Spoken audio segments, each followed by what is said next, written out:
மரியே ஆரோக்கியத்தாயே பிள்ளைகள் நாங்கள் பாடுகின்றோம். எங்கள் தாயே ஏற்பாயமையே உம் புகழ் பாடி வாழ்த்துகின்றோம். எங்கள் மரியே நீ வாழ்க வாழ்க தாயே மாமரியே. அருள் நிறை மரியே ஆரோக்கியத்தாயே பிள்ளைகள் நாங்கள் பாடுகின்றோம். அருள் நிறை மரியே ஆரோக்கியத்தாயே பிள்ளைகள் நாங்கள் பாடுகின்றோம். எங்கள் தாயே ஏற்பாயமையே உம் புகழ் பாடி வாழ்த்துகின்றோம். எங்கள் மரியே நீ வாழ்க வாழ்க தாயே மாமரியே.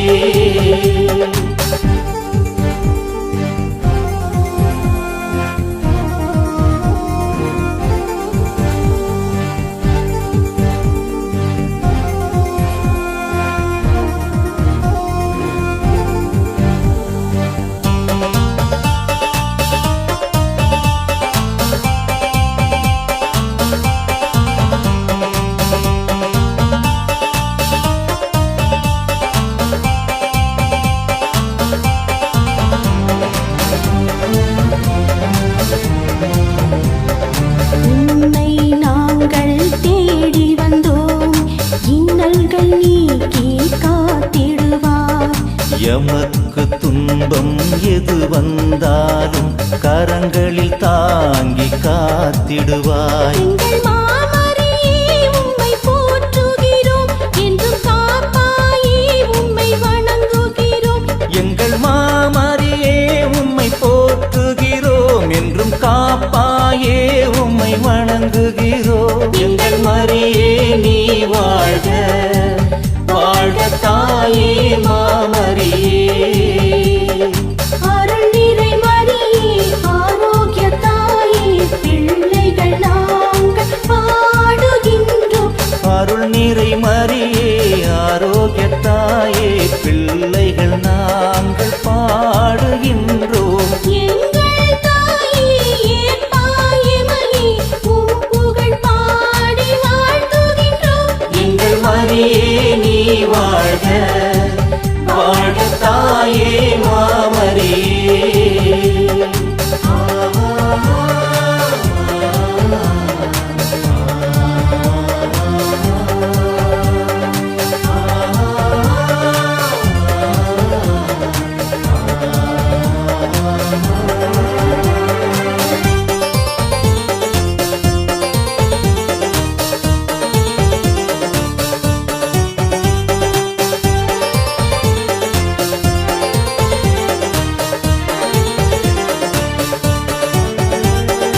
உலகாளும் தாயே அருள்மறி நீயே உமது பாதம் சேர்ந்திடுவோம். மனங்களில் உள்ள பாரம் தந்தோ பரமனின் ஆசீரை தந்திடுவாய். எங்கள் மாமரியே உம்மை போற்றுகிறோம், என்றும் காப்பாயே உம்மை வணங்குகிறோம்.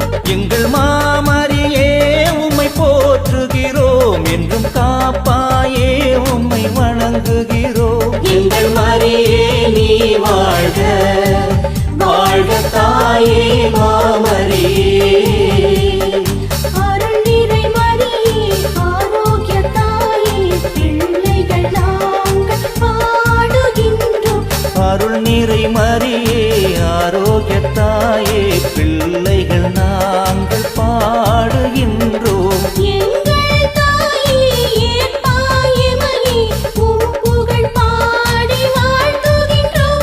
எங்கள் மரியே நீ வாழ்க வாழ்க தாயே மாமரியே. தைமகன் தூய ஆவியாரின் பெயராலே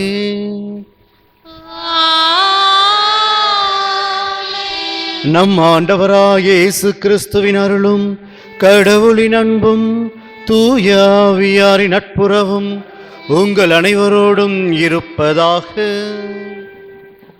உம் ஆன்மாவோடும் இருப்பதாக. வற்றாத வரம் தரும் வடுகர்பேட்டை மாதாவே எங்களுக்காக வேண்டிக் கொள்ளும். வற்றாத வரம் தரும் வடுகர்பேட்டை மாதாவே எங்களுக்காக வேண்டிக் கொள்ளும். வற்றாத வரம் தரும் வடுகர்பேட்டை மாதாவே எங்களுக்காக வேண்டிக் கொள்ளும். ஆரோக்கிய அன்னையின் ஆருயிர் பக்தர்களே, கடந்த 345 ஆண்டுகளாக நம் ஆலயத்தில் கோயில் கொண்டு தாயே தஞ்சம் நீயே என தம்மை தேடி வருவோரின் குறை தீர்க்கும் மறுமருந்தாம் நம் அன்னையை நோக்கி நவநாள் செபங்களை சொல்லி இறையருள் பெற்று வாழ்வில் வளத்தை காண்போமாக. அருள்மிக பெற்றவரே வாழ்க, ஆண்டவர் உம்மோடு இருக்கிறார் என்று கபிரியேல் வானதூதரின் வாழ்த்துரையை ஏற்று விசுவாசத்தாலும் கீழ்ப்படிதலினாலும் மனுக்குலம் அனைத்தும் மீட்பு பெற காரணமான எங்கள் அன்பு தாயே, இறை வார்த்தையாம் கிறிஸ்துவை மனு உடல் ஏற்றதன் காரணமாக இறை பராமரிப்பு திட்டத்தில் தொடக்கத்திலிருந்தே இறைவனின் தாய் என முன்குறிக்கப்பெற்ற தூய கன்னியே, கலிலேயா நாட்டு கானாவூர் திருமண வேளையில் உம் திருமகன் இயேசுவிடம் பரிந்துரைத்து தண்ணீரை திராட்சை ரசமாக மாற்றி மணவிழாவை மங்களமிக்கதாக மாற்றிய எங்கள் அன்னையே, உம்மை போற்றுகின்றோம். ஆயிரம் ஆயிரம் துன்பங்களை இதயத்திலே சுமந்து கல்வாரி குன்றிலே நின்ற வேளையில், அம்மா இதோ உம் மகன், இதோ உன் தாய் என்ற உம் மகனின் வேண்டுகோளை ஏற்று எங்கள் அனைவரையும் உம் பிள்ளைகளாக்கி கொண்ட எங்கள் அன்பு அம்மா, வீரமா முனிவராலே ஆலயம் எழுப்பி வீர காவியம் பாடப்பட்டு அருளானந்தராலே புனிதம் மலர்ந்து அலங்கரிக்கப்பட்டு அந்துவான் பிரான்சுவா ரிகாடி அடிகளாரால் சென்னே சிந்து மறை சாட்சியாக உருவாக்கப்பட்ட இத்தலத்தில் வீற்றிருந்து 345 ஆண்டுகளாக எம் உடல் உள்ள ஆன்மீக குறைகளை தீர்த்து வரும் முப்பொழுதும் கன்னியான எம் அருள்மிகு ஆரோக்கிய தாயே, உம்மை புகழ்கின்றோம், உம்மை வாழ்த்துகின்றோம், உம்மை வணங்குகின்றோம். அனைவரும் எழுந்து நின்று மரியாளின் புகழ் பாடலை பாடுவோம்.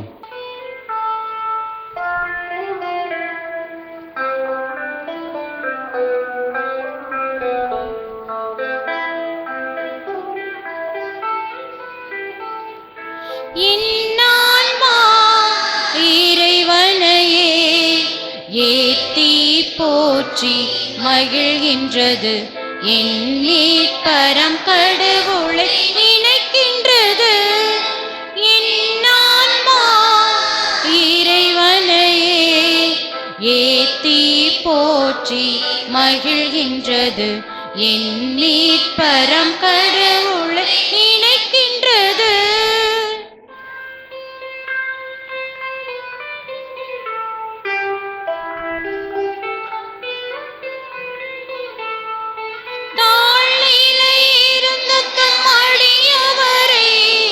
தயையுடன் கடைக்கண் நோக்கினார், தாழ்நிலை இருந்த தம் அடியவரே தயையுடன் கடைக்கண் நோக்கினார். இந்நாள் முதலாம் தலைமுறைகள், இந்நாள் முதலாம் தலைமுறைகள் என்னை பேருடையாள் என்றிடுமே.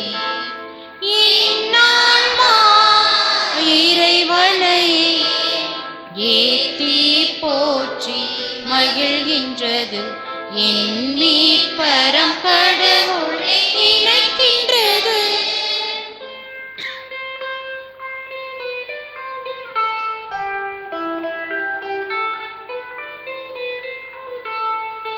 ஏனெனில் வல்லமை மிகுந்தவரே எனக்கரும் செயல் பல புரிந்துள்ளார்.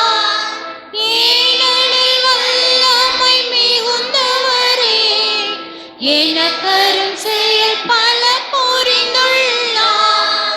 அவர் தம் பெயரும் புனிதமாமே, அவர் தம் பெயரும் புனிதமாமே, அவரில் அஞ்சுவோர் இரக்கமாமே. என் ஆன்மா இறைவனையே ஏத்தி போற்றி மகிழ்கின்றது என் மீட்பரம் கடவுளை நினைக்கின்றது. சகோதர சகோதரிகளே, தூய மறை நிகழ்வுகளை கொண்டாட நாம் தகுதி பெறும் பொருட்டு நம் பாவங்களை ஏற்றுக்கொள்வோம்.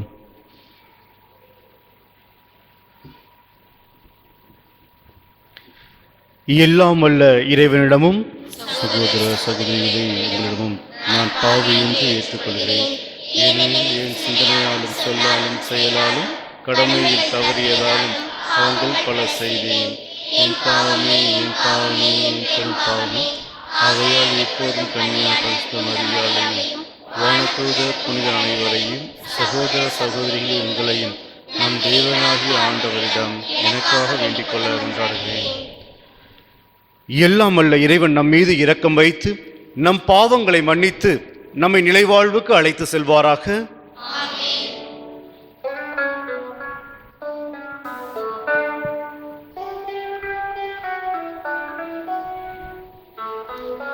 ஆண்டவரே இரக்கமாயிரும்.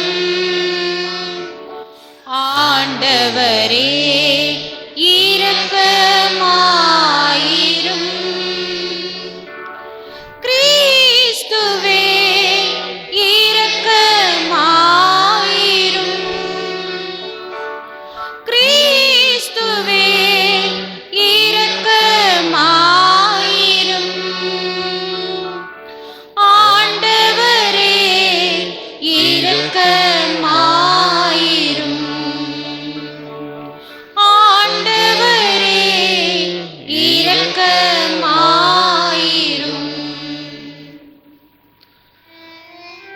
மன்றாடுவோமாக.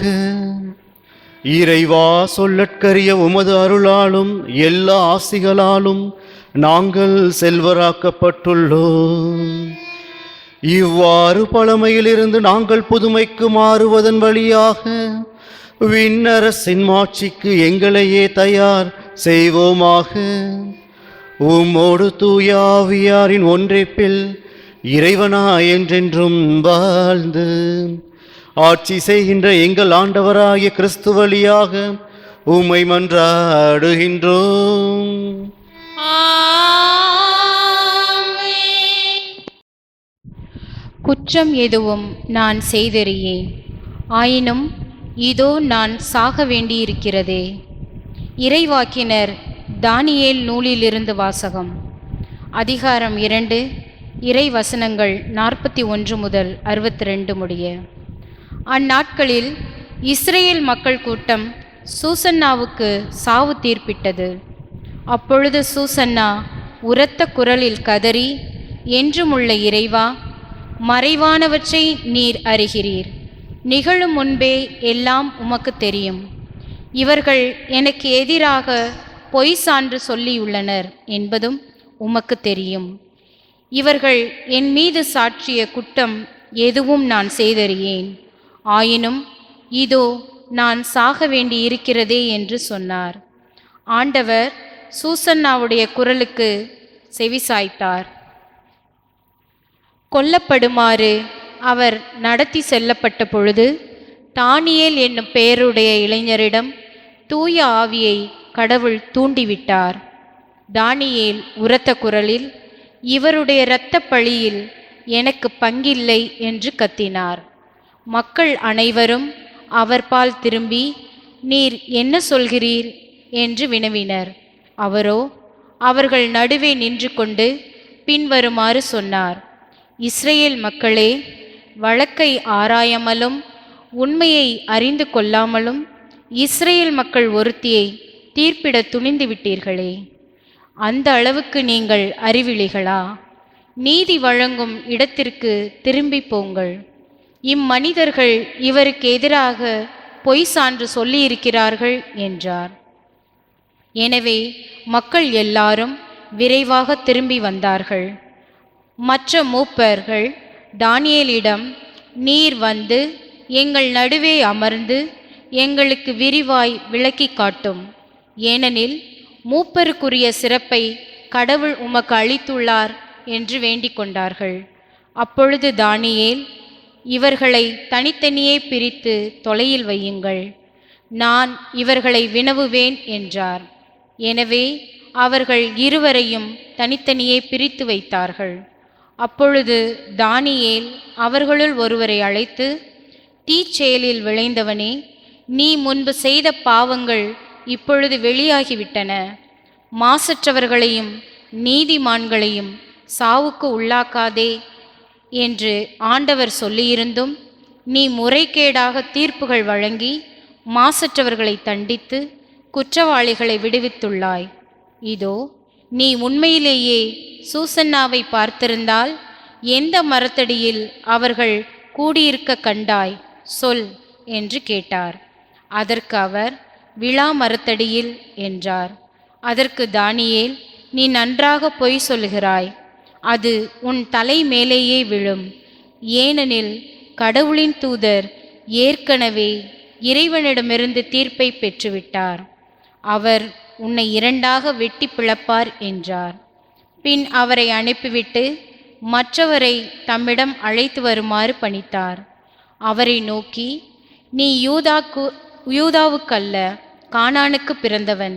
அழகு உன்னை மயக்கிவிட்டது, காமம் உன்னை நெறி தவற செய்துவிட்டது. நீங்கள் இருவரும் இஸ்ரேல் மகளிரை இவ்வாறே நடத்தி வந்திருக்கிறீர்கள். அவர்களும் அச்சத்தால் உங்களுக்கு இணங்கி வந்திருக்கிறார்கள். ஆனால் யூதாவின் மகளாகிய இவரால் உங்கள் தீச்செயலை பொறுத்து கொள்ள முடியவில்லை. இதோ எந்த மரத்தடியில் சேர்ந்திருக்கும் பொழுது நீ இவர்களை பிடித்தாய், சொல் என்றார். அவரோ, கருவாலி மரத்தடியில் என்றார். தானியேல் அவரிடம், நீயும் நன்றாக பொய் சொல்கிறாய். அது உன் தலை மேலேயே விழும். ஏனெனில் உன்னை இரு கூறாக வெட்டவும் இவ்வாறு உங்கள் இருவரையும் அழித்தொழிக்கவும் கடவுளின் தூதர் வாளுடன் காத்து கொண்டிருக்கிறார் என்றார். உடனே மக்கள் கூட்டம் முழுவதும் உரத்த குரல் எழுப்பி தம்மில் நம்பிக்கை வைப்போருக்கு மீட்பளிக்கும் கடவுளை போற்றியது. அவர்கள் அந்த முதியோர் இருவருக்கும் எதிராக எழுந்தார்கள். ஏனெனில் அவர்கள் பொய் சான்று சொன்னதை அவர்கள் வாய்மொழியாகவே தானியேல் மெய்ப்பித்திருக்கிறார். அம்முதியோர் பிறருக்கு செய்ய இருந்த தீங்கை அவர்களுக்கே மக்கள் செய்தார்கள். மோசே சட்டப்படி அவர்களை கொன்றார்கள். இவ்வாறு மாசற்ற சூசன்னா அன்று காப்பாற்றப்பட்டார். இது ஆண்டவர் வழங்கும் அருள்வாக்கு. இறைவா உமக்கு நன்றி. பல்லவி. இருள் சூழ் பள்ளத்தாக்கில் நான் நடக்க நேர்ந்தாலும் நான் எதற்கும் அஞ்சிடேன். இருள் சூழ் பள்ளத்தாக்கில் நான் நடக்க நேர்ந்தாலும் நான் எதற்கும் அஞ்சிடேன். ஆண்டவரே என் நாயர், எனக்கு ஏதும் குறையில்லை. பசும்புல் வெளி மீது என்னை அவர் இளைப்பார செய்வார். அமைதியான நீர்நிலைகளுக்கு என்னை அழைத்துச் செல்வார். அவர் எனக்கு புத்துயிர் அளிப்பார். பல்லவி. இருள் சூழ் பள்ளத்தாக்கில் நான் நடக்க நேர்ந்தாலும் நான் எதற்கும் அஞ்சிடேன். மேலும் சாவின் இருள் சூழ் பள்ளத்தாக்கில் நான் நடக்க நேர்ந்தாலும் நீர் என்னோடு இருப்பதால் எத்தீங்கிற்கும் அஞ்சிடேன். உம் கோலும் எடுங்கழியும் என்னை தேற்றும். பல்லவி. இருள் சூழ் பள்ளத்தாக்கில் நான் நடக்க நேர்ந்தாலும் நான் எதற்கும் அஞ்சிடேன். என்னுடைய எதிரிகளின் கண் முன்னே எனக்கு ஒரு விருந்தினை ஏற்பாடு செய்கின்றீர். என் தலையில் நறுமண தைலம் பூசுகின்றீர். எனது பாத்திரம் நிரம்பி வழிகின்றது. பல்லவி. இருள் சூழ் பள்ளத்தாக்கில் நான் நடக்க நேர்ந்தாலும் நான் எதற்கும் அஞ்சிடேன். உண்மையாகவே என் வாழ்நாள் எல்லாம் உம் அருள் நலமும் பேரன்பும் என்னை புடைசூழ்ந்து வரும். நானும் ஆண்டவரின் இல்லத்தில் நெடுநாள் வாழ்ந்திருப்பேன். பல்லவி. இருள் சூழ் பள்ளத்தாக்கில் நான் நடக்க நேர்ந்தாலும் நான் எதற்கும் அஞ்சிடேன்.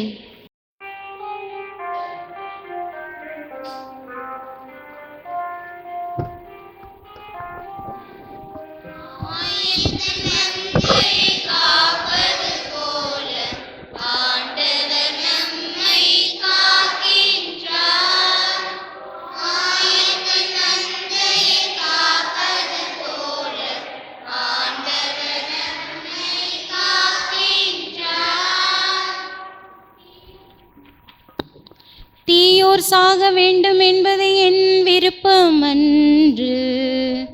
ஆனால் அத்தீயோர் தம் வழி நின்று திரும்பி வாழ வேண்டும் என்பதே என் விருப்பம். தன் மந்தையை காப்பது போல ஆண்டவர் நம்மை காக்கின்றார். ஆண்டவர் உங்களோடு இருப்பாராக. உம் ஆன்மாவோடும் இருப்பாராக. யோவான் எழுதிய தூய நற்செய்தியிலிருந்து வாசகம். ஆண்டவரே, மாட்சி உமக்கே. அதிகாரம் 8, இறை திருவசனங்கள் 12 முதல் 20 முடிய. அக்காலத்தில் இயேசு மக்களை பார்த்து, உலகின் ஒளி நானே, என்னை பின்தொடர்பவர் இருளில் நடக்க மாட்டார், வாழ்வுக்கு வழிகாட்டும் ஒளியை கொண்டிருப்பார் என்றார். பரிசேயர் அவரிடம், உம்மை பற்றி நீரே சான்று பகர்கிறீர், உம் சான்று செல்லாது என்றனர். அதற்கு இயேசு, என்னை பற்றி நானே சான்று பகர்ந்தாலும் என் சான்றும் செல்லும். ஏனெனில் நான் எங்கிருந்து வந்தேன், எங்கு செல்கின்றேன் என்பது எனக்கு தெரியும். நான் எங்கிருந்து வருகிறேன், எங்கு செல்கிறேன் என்பது உங்களுக்கு தெரியாது. நீங்கள் உலக போக்கின்படி தீர்ப்பு அளிக்கிறீர்கள். நான் யாருக்கும் தீர்ப்பளிப்பதில்லை. ஆனால் நான் தீர்ப்பு வழங்கினால் அத்தீர்ப்பு செல்லும். ஏனெனில் நான் தனியாக தீர்ப்பு வழங்குவதில்லை, என்னை அனுப்பிய தந்தையும் என்னோடு இருக்கிறார்.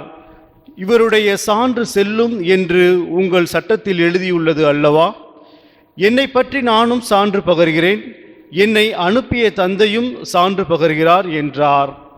அப்போது அவர்கள், உம் தந்தை எங்கே இருக்கிறார் என்று கேட்டார்கள். இயேசு மறுமொழியாக, உங்களுக்கு என்னை தெரியாது, என் தந்தையையும் தெரியாது. என்னை உங்களுக்கு தெரிந்திருந்தால் ஒருவேளை என் தந்தையும் தெரிந்திருக்கும் என்றார். கோவிலில் காணிக்கை பெட்டி அருகில் இயேசு கற்பித்துக் கொண்டிருந்த போது இவ்வாறு சொன்னார். அவரது நேரம் இன்னும் வராததால் யாரும் அவரை பிடிக்கவில்லை. ஆண்டவரின் அருள்வாக்கு. கிறிஸ்துவே உமக்கு புகழ். இயேசு கிறிஸ்துவில் பிரியமான சகோதர சகோதரிகளே, இன்றைய நற்செய்தி வாசகத்தின் வழியாக ஆண்டவர் நானே உலகின் ஒளி என்று நமக்கு வலியுறுத்துகின்றார். நற்செய்தி வாசகத்திலே பார்க்கின்ற பொழுது ஒளி, இருள் இரண்டையுமே அங்கு பேசப்படுகின்றன. ஒளியானது வாழ்வாகவும் இருளானது சாவாகவும் தீமையின் ஆதிக்கத்தை மையப்படுத்துகின்றது. இங்கு நமக்கெல்லாம் ஆண்டவராகிய இயேசு கிறிஸ்து ஒளி என்று நமக்காக நன்மைத்தனத்தின் இடமாக நமக்கு வலியுறுத்துகின்றார். அன்புக்குரியவர்களே, பீகார் மாநிலத்திலே 1929ஆம் ஆண்டு பிறந்தவர் தஸ்ரத் மஞ்சித். இந்த மனிதர் தன்னுடைய வாழ்க்கையிலே மற்றவர்களுக்காக தன்னையே தியாகம் செய்திருக்கின்றார். அவருடைய வாழ்க்கையில் பார்க்கின்ற பொழுது எந்த ஒரு பின்புலமும் சொத்து பத்தும் எதுவும் கிடையாத ஒரு மனிதர். அன்றாட வேலைக்கு சென்றாதான் தன்னுடைய வாழ்க்கையை நடத்தி கொள்ளக்கூடிய அவருடைய குடும்ப சூழ்நிலையிலே அவருடைய மனைவி, பிள்ளைகள் என்று ஒரு சிறிய குடிசை வீட்டிலே வாழ்ந்து கொண்டிருக்கின்றார். அவருக்கு ஒரு நாள் ஒரு மலைப்பகுதியை தாண்டி வேலை கிடைக்கின்றது. அங்கே வேலைக்கு செல்லுகின்றார். வேலை செய்து கொண்டிருக்கும் பொழுது அவருடைய மனைவி அவருக்கு உணவு கொண்டு வருகிறார். உணவு கொண்டு வரும் பொழுது எதிர்பாராத விதமாக அந்த மலையிலிருந்து அவர் சறுக்கி கீழே விழுந்து விடுகிறார். அப்போது அவருக்கு பெரிய ஆபத்து ஏற்படுகிறது. உடலிலே பல காயங்கள் ஏற்படுகின்றது. அப்போது தஸ்ரத் மஞ்சித் தன்னுடைய மனைவிக்கு முதல் உதவியை செய்கின்றார். முதலுதவி செய்தும் எந்த ஒரு பயனும் இல்லை. அவரை உடனடியாக மருத்துவமனைக்கு அழைத்து செல்ல வேண்டிய கட்டாயத்திற்கு உள்ளாக்கப்படுகின்றார். ஆனால் அவர் அந்த மலையை கடந்துதான் செல்ல வேண்டும். அந்த மலையிலே அந்த பெண்மணியால் ஏற முடியாது. அப்படி அவர் மருத்துவமனைக்கு செல்ல வேண்டும் என்றால் சுமார் 75 கிலோமீட்டர் சுற்றி தான் செல்ல வேண்டும். இப்படி ஒரு கடுமையான ஒரு சூழ்நிலையிலே அந்த மனிதர் வாழ்ந்து வருகின்றார். தன்னுடைய மனைவியையும் அவரால் மருத்துவமனைக்கு அழைத்து கொண்டு செல்ல முடியவில்லை. மிகுந்த வேதனையோடு தன் கண்முன்னே மனைவி இறப்பதை பார்த்து மிகவும் மனம் நொந்து போனவராய் விரும்புகின்றார். அவருக்காக வாழ்க்கையிலே ஒரு மாற்றம் ஏற்படுகின்றது. அவருக்குள்ளாக வாழ்க்கையிலே ஒரு எழுச்சி ஏற்படுகின்றது. தான் பட்ட இந்த துன்பத்தை இந்த உலகத்திலே வேறு எவரும், இந்த கிராமத்திலே வேறு எவரும் படக்கூடாது என்பதற்காக தன்னையே தியாகம் செய்கின்றார். காலை நேரத்திலே வேலைக்கு செய்துவிட்டு மீண்டும் வீட்டிற்கு வந்த பிறகு அவர் ஒரு சம்புட்டியும் ஒரு உளி ஒரு கடப்பாறையை வைத்து கொண்டு அந்த மலையை குடைய ஆரம்பிக்கின்றார். அவருக்கென்று இருந்த சில சொத்துகள் என்று பார்த்தால் 2-3 ஆட்டுக்குட்டிகள் தான். அவைகளையெல்லாம் விற்றுவிட்டு அந்த பொருட்களை வாங்குகின்றார். முதலிலே அவர் அந்த பாறையை உடைக்க ஆரம்பிக்கின்ற பொழுது மக்கள் எல்லாரும் அவரை பார்த்து ஒரு முட்டாள் மனிதர், ஒரு ஏளனமாக பார்த்தார்கள். ஆனால் அவர் சோர்ந்து போகவில்லை. 1 நாள் 2 நாள் அல்ல அன்புக்குரிய சகோதரர்களே, அவருடைய வாழ்க்கையிலே சுமார் 22 ஆண்டுகள் 1960ஆம் ஆண்டிலிருந்து 1982ஆம் ஆண்டு வரை 22 ஆண்டுகள் கடுமையாக உழைத்து அந்த பாதையை உருவாக்கி இருக்கின்றார். அதற்காக அவர் எடுத்துக்கொண்ட முயற்சிகள் என்று பார்க்கின்ற பொழுது அவர் அந்த பாறைகள் மீது, கடுமையான பாறைகளை உடைக்க அவருக்கு மனித பலம் இல்லாவிட்டாலும் சில அறிவியல் யுக்திகளை பயன்படுத்துகின்றார். சில மரக்கட்டைகளை ஒன்றாக சேர்த்து அவைகளை எரிக்கின்றார். எரித்த உடனே அந்த பாறையானது தன்னுடைய தன்மையிலிருந்து இலகக்கூடிய சூழ்நிலை ஏற்படும். அப்பொழுது அதிலே அவர் நீரை ஊற்றி, குளிர்ந்த நீரை ஊற்றி அந்த பாறைகளுக்கு இடையே ஏற்படக்கூடிய பிளவுகளை அவர் சரி செய்கின்றார். சரி செய்த பிறகு ஒரு குறிப்பிட்ட நாளிலே அந்த பாறைகளை உடைத்து அவைகளை மீண்டும் பழைய நிலைமைக்கு மாற்றுகின்றார். அன்புக்குரியவர்களே, அவர் தன்னுடைய வாழ்க்கையிலே புதிய யுக்தியை பயன்படுத்துகின்றார். அந்த பாறைகள் மீது நெருப்பை எரிய விடுகின்றார். நெருப்பு எரிந்த பிறகு அதிலே நீரை ஊற்றுகின்றார். நீர் ஊற்றிய உடனேயே அந்த பாறை விரிவு ஏற்படுகிறது. அந்த பாறை பிளவுகளுக்கு இடையே தன்னுடைய உளியை சொருகி அந்த பாறையை உடைக்கின்றார். இப்படி தன்னுடைய வாழ்க்கையிலே மக்களுக்காக தன்னையே தியாகம் செய்து அழகிய வழியை ஏற்படுத்துகின்றார். அவர் தன்னுடைய 22 ஆண்டுகளிலே அவர் செய்த தியாகம் என்று பார்க்கின்ற பொழுது சுமார் 25 அடி உயரமுள்ள அந்த மலையை குடைகின்றார். 25 அடி ஆழமுள்ள ஒரு பாதையாகவும் 35 அடி அகலமுள்ள ஒரு பாதையாகவும் மாற்றி சுமார் 300 அடி நீளமுள்ள ஒரு பாதையை உருவாக்குகின்றார். இப்பொழுது அந்த ஊரிலே வாழக்கூடிய மக்கள் அனைவரும் 75 கிலோமீட்டர் சுற்றி செல்லாமல் வெறும் 3 கிலோமீட்டர் தொலைவிலேயே மருத்துவமனைக்கு செல்லுகிறார்கள். பள்ளி பிள்ளைகள் பாடங்களை கற்கின்றார்கள். அனைத்து வசதிகளையும் பெறுகின்றார்கள். இதற்காக அந்த மனிதன் தன்னையே உருக்குகின்றார், தன்னையே தியாகம் செய்து கொள்ளுகின்றார். அவருடைய வாழ்வு ஒரு நாள் இருளிலே இருந்தது. இப்பொழுது அவரால் அந்த கிராமமே ஒளியால் மிளிர்கின்றது. அன்புக்குரியவர்களே, இன்றைய நற்செய்தி வாசகத்திலே பார்க்கின்ற பொழுது இயேசு உலகின் ஒளி நானே என்று குறிப்பிடுகின்றார். ஆனால் இயேசு உலகின் ஒளி நானே என்ற போது சதிசேயரும் பரிசேயரும் அதை பற்றி எந்த ஒரு கவலையும் படவில்லை. மாறாக ஆண்டவராகிய இயேசு கிறிஸ்து